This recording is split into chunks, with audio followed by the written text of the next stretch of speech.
नमस्कार साथियों, मैं योगेश जोशी और हमने डेली एमसीक्यू सीरीज चालू की थी जिसमें कि हम राजस्थान जीके के जो पिछले एग्जामों में जो भी प्रश्न पूछे जा चुके हैं उनको डिस्कस करते थे।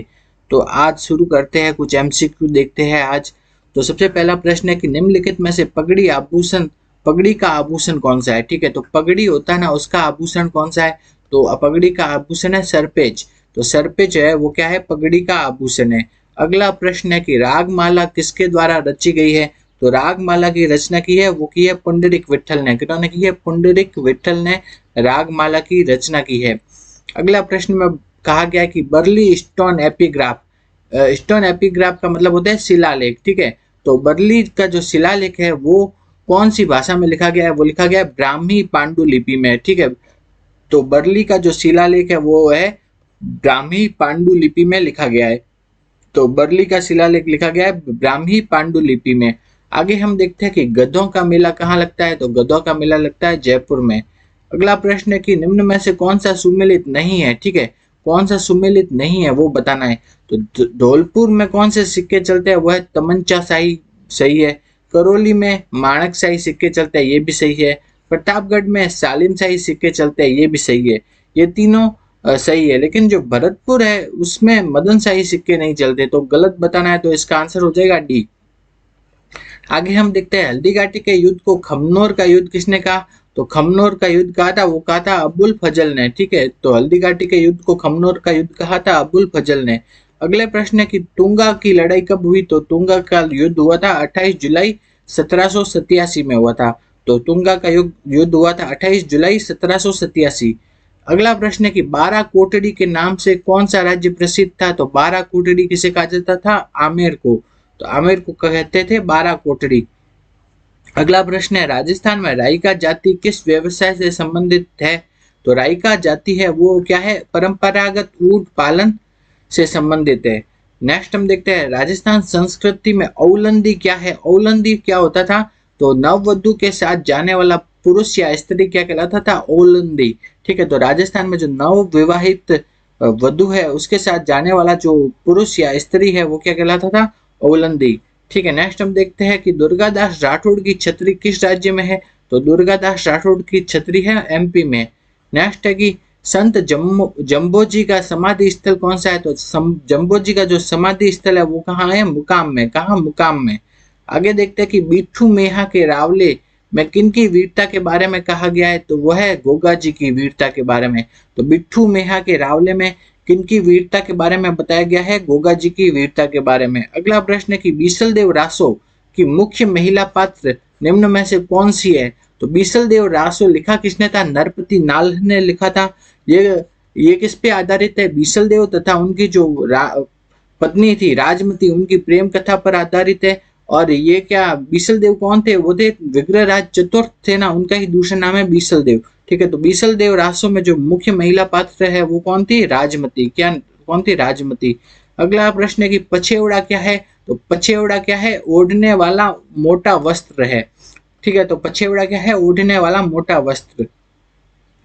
अगला प्रश्न है हाल गुरु मेवाड़ के किस शासक को कहा गया है। तो हाल गुरु कहा जाता था राणा कुंभा को, महाराणा कुंभा को कहते थे हाल गुरु। अगले प्रश्न में कहा गया कि उस्ता कला के विकास के लिए उस्ता कैमल हाइड केंद्र की स्थापना 1975 में कहाँ की गई। तो उस्ता कैमल हाइड केंद्र बनाया गया था, वो बनाया गया था बीकानेर में। अगला प्रश्न है कि शांता गांधी द्वारा रचित नाटक जैस्मा ओडन किस गायन शैली में विश्व के कई देशों में मंचित किया जा चुका है। तो जैस्मा ओडन लिखा किसने था? वो लिखा था शांता गांधी ने। और वो कौन सी शैली में किया जाता है? वो है भवाई शैली में। ठीक है, कौन सी शैली में किया जाता है? भवाई शैली में किया जाता है।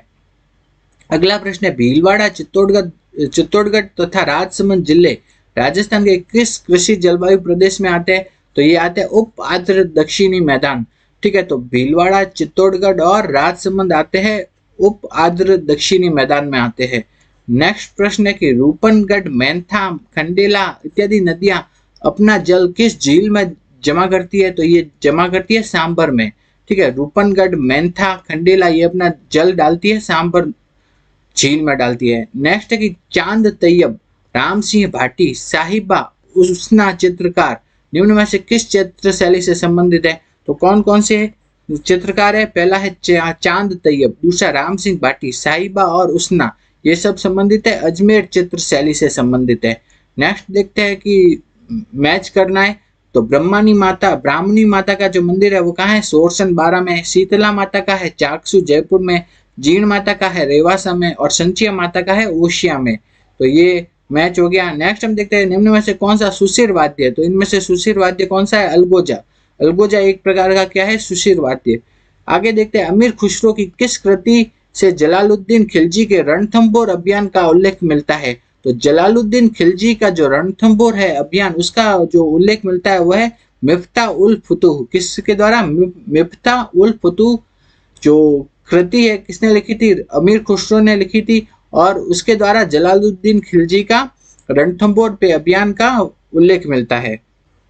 आगे हम देखते हैं कौन सा सुमेलित नहीं है बताना है, ठीक है। अढ़ाई दिन का झोपड़ा कुतुबुद्दीन ऐबक ने बनाया, सही है। अलाई दरवाजा अलाउद्दीन खिलजी ने बनाया, ये भी सही है। जौनपुर जो नगर है वो फिरोज शाह तुगलक ने बसाया, ये भी सही है। श्रीनगर इल्तुतमिश ने बसाया, ये गलत है, ठीक है। तो इसका आंसर होगा डी।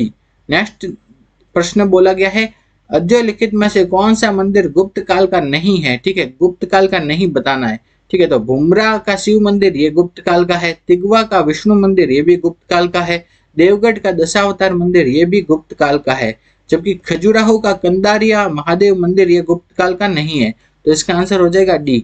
अगले प्रश्न में कहा गया है शेरशाह सूरी ने किसे पराजित कर द्वितीय अफगान राज्य की स्थापना की? तो शेरशाह सूरी ने किसको पराजित किया था? वो किया था हुमायूं को, उसको हुमायूं को। नेक्स्ट है कि social life in medieval Rajasthan किसने लिखी? तो वो लिखी थी जी.एन. शर्मा ने। तो social life in medieval Rajasthan लिखी थी जी.एन. शर्मा ने। अगला प्रश्न है कि ओगनिया कहाँ पे पहना जाता है? तो ओगनिया पहना जाता है कान में। ओगनिया पहना जाता है कान में। अगला प्रश्न है प्रसिद्ध तीर्थ स्थल गलियाकोट, ठीक है। गलियाकोट किस नदी के किनारे पर स्थित है? तो गलियाकोट स्थित है कौन सी नदी? माही नदी के किनारे पर स्थित है, ठीक है। तो प्रसिद्ध तीर्थ स्थल जो गलियाकोट है वो माही नदी के किनारे स्थित है।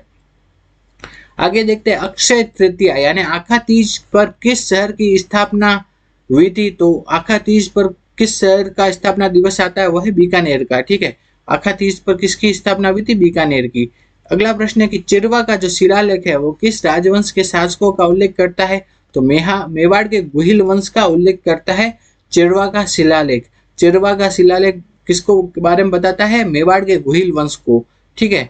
अगला प्रश्न हम देखते हैं रांगड़ी बोली किनका मिश्रण है? तो वो है मारवाड़ी तथा मालवी, इन दोनों का मिश्रण है रांगड़ी।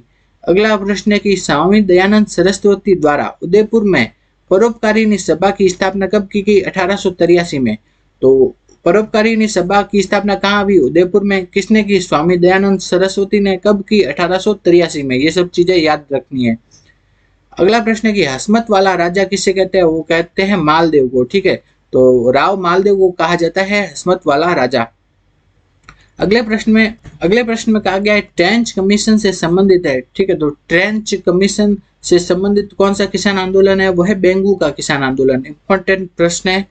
अगले प्रश्न में कहा गया कि निम्नलिखित में से असत्य बताना है। तेजाजी का मेला भाद्रपद शुक्ल दशमी को, सही है। सीता माता का मेला ज्येष्ठ अमावस्या को, ये भी सही है। केला देवी का मेला चैत्र शुक्ल पक्ष में, ये भी सही है। पुष्कर का मेला अश्विन पूर्णिमा में नहीं होता है, कब लगता है? कार्तिक पूर्णिमा में लगता है, ठीक है। तो इसका जो असत्य कथन है वो है बी। नेक्स्ट प्रश्न है निम्न में से कौन विजयदान देथा द्वारा नहीं लिखा गया है? तो विजयदान देथा ने क्या क्या लिखा था? बातारी फुलवारी रुख भी विजयदान देथा ने लिखा है। मारो बदलो ये भी विजयदान देथा ने लिखा है। लेकिन बलवंत विलास विजयदान देथा ने नहीं लिखा। तो इसका आंसर होगा डी। अगला प्रश्न है जागती ज्योत पत्रिका का प्रकाशन कौन करता है? तो जागती ज्योत पत्रिका का प्रकाशन करता है राजस्थानी भाषा साहित्य एवं संस्कृति अकादमी, जो कि बीकानेर में है, वो जागती ज्योत पत्रिका का प्रकाशन करता है। अगला प्रश्न है कि राजा अजयपाल किसके संस्थापक थे? तो अजमेर की स्थापना किसने की थी? अजयपाल ने। नेक्स्ट प्रश्न हम देखते हैं कि लोकसभा में राजस्थान से चुनी गई अनुसूचित जनजाति की पहली महिला सांसद कौन थी? तो अनुसूचित जनजाति की पहली महिला सांसद थी वो थी उषा मीना। कौन थी? उषा मीना।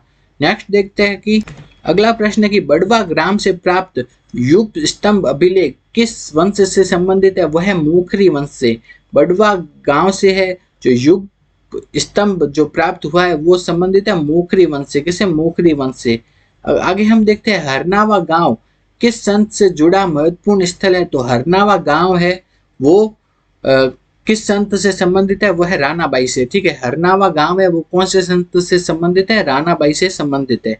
नेक्स्ट देखते हैं कि भोगीलाल पंड्या, हरिदेव जोशी, शिवलाल कोटड़िया स्वतंत्रता सेनानी किस क्षेत्र के प्रजामंडल से संबंध थे? तो भोगीलाल पंड्या हो गए, हरिदेव जोशी हो गए, शिवलाल कोटड़िया हो गए, ये सब किस प्रजामंडल से संबंधित थे? ये थे डूंगरपुर प्रजामंडल से संबंधित थे। नेक्स्ट प्रश्न देखते हैं कि राजपूताना म्यूजियम अजमेर की स्थापना कब की गई? वह है 1908 में। तो राजपूताना म्यूजियम जो कि अजमेर में उसकी स्थापना हुई 1908 में।